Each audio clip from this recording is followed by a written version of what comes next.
This is the Lone Crater YouTube. We hope this video helps.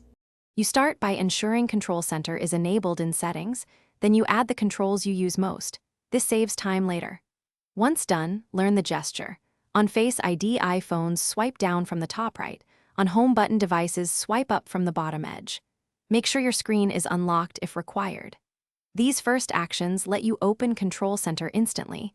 They also prepare the layout so you can execute the next steps without fumbling through menus. You now interact with controls. A single tap toggles things on or off, and a firm press reveals deeper options, like precise brightness or playback controls.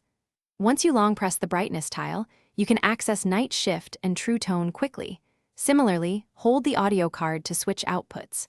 Make sure to customize the layout in Settings so the most used controls are near your thumb.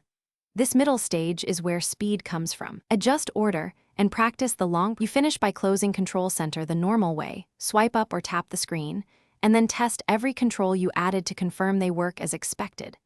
If a control feels out of reach, go back into Settings and reorder it so your thumb can access it comfortably.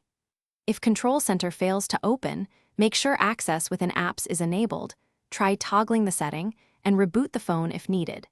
These quick fixes resolve most issues and get you back to smooth operation.